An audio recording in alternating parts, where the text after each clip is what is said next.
On Christmas Day of 1997, I received the greatest Christmas gift a 13-year-old boy living in that time could have gotten. Yes, friends, a Nintendo 64. And it was pretty much like that. Along with my Nintendo 64, I received the game Goldeneye. The moment I popped it into my Nintendo 64, I was hooked. My first experience with 4-player Goldeneye saw me and my cousin going head-to-head, my father trying to figure out the controls, and my mom repeatedly walking into a wall. Over the next week, I played the game non-stop with my dad. Those memories are some of my most dear, and probably a big part of why I still find myself drawn to this game almost 20 years later. It didn't hurt that every time I thought I'd discovered everything there was to know about Goldeneye, something new would appear. A new trick, an interesting glitch, even a forgotten part of the first level, inaccessible to the player, that is until someone with a Game Shark figured out how to make it accessible. Beyond the endless mystery in Goldeneye, the game had an organic feel that is rarely seen in games. I would later learn that this was largely due to the fact that Goldeneye was mostly created by a team of people that had never worked on a game before. They themselves would admit later that had they had more experience as developers, they probably would not have attempted some of the things that made the game so endearing. The multiplayer mode, for example, was a complete afterthought, hastily tacked on at the end of the project. There was no real need for it. Had it not been for the whim of a single developer, myself and many 90s kids would never have known the joy and mayhem that was 4-player Goldeneye. Aside from the game itself, Goldeneye sparked two main interests in my life. The first being James Bond, and I went on to watch almost the entirety of the James Bond franchise with my dad that year. The other thing Goldeneye helped me develop an interest in was guns. The sheer number and variety were fascinating to me as a kid. I wanted to know more. I didn't grow up in a home with guns, but that didn't stop me from learning. I read books, watched a lot of History Channel, before it was all about aliens. And I even convinced my dad to let me have a BB gun for target shooting. When I was old enough and had my own house, I began learning to shoot and collecting firearms. When I sat down to think about which ones I'd like to collect, I naturally looked to the guns that had fascinated me as a boy. In this video, I'd like to give you a look at one of my favorite guns from Goldeneye, and its real-life counterpart. The DD44 Dostovei can be found in the very first mission, the Barrymore Dam.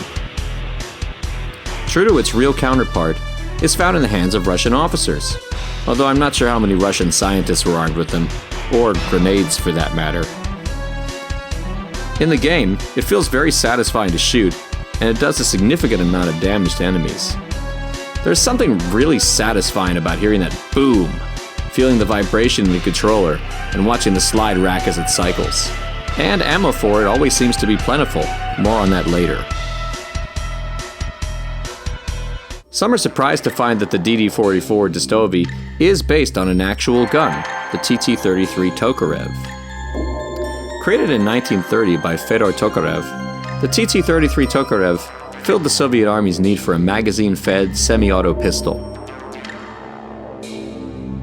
While it takes many design cues from John Browning's 1903 High Power, Tokarev's pistol features a simpler hammer and sear system, and a modular firing pin assembly, making repairs easier.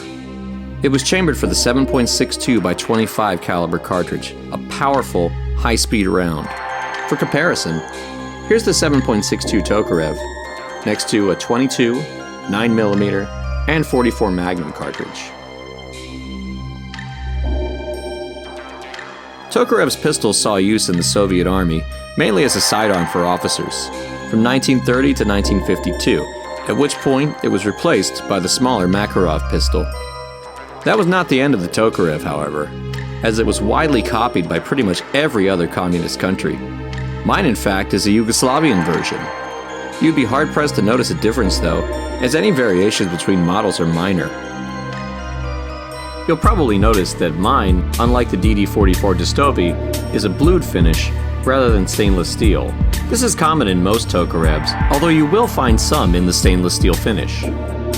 While the countries of Europe have mainly abandoned the Tokarev in favor of more modern designs, you'll still find them in the hands of the Bangladeshi and North Korean armies, as well as the Pakistani police force. So how does the DD44 Dostovei match up against the real-life TT-33 Tokarev? Well, let's start with what they got right. It's loud. I've shot a lot of different types of guns, and while this isn't the loudest gun I've ever shot, the kick and fuss it makes when you pull the trigger is surprising for its size. It's a lot of fun to shoot. It's powerful and feels very satisfying. That said, I personally wouldn't want to double wield these. This is definitely a two-handed affair. While it's not really a criticism, I do feel obliged to point out that the reality of the Tokarev differs slightly from the Dostovei's in-game performance in a few key areas. Based on my testing, I found that the Dostovei will not go through multiple targets, meaning if you're shooting at a player and there's someone behind them, you will not strike them both. This is in contrast to the Cougar Magnum, which will penetrate multiple targets. In reality, based on what I've seen from ballistics tests on YouTube, the Tokarev's high-velocity cartridge easily penetrates more than one target, and most light body armor. The very high-velocity round was probably necessary in order to penetrate the many thick layers of wool that anyone stupid enough to invade Russia in the winter would have to be wearing. The only other inconsistency is the issue of ammo.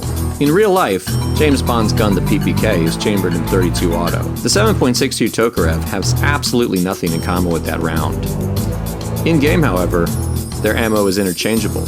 While this is technically inaccurate, it's easy to forgive as it streamlines the game and ensures that the player doesn't have to run around to find each individual caliber. Aside from those two minor details, I think the representation of the Tokarev in Goldeneye is pretty spot on. It's loud, proud, and a blast to shoot. Would I recommend owning one? Well, this assumes that you're not a disqualified person and that you're able to own one in your state or country. And if that's the case, then yes. While this is not a great pistol for concealed carry or self-defense due to over-penetration and the possibility of hitting unintended targets, it's still a lot of fun to take out to the range and shoot. Considering the low price of surplus Tokarevs, I think you could do a lot worse than to pick one up. And it's a neat part of history.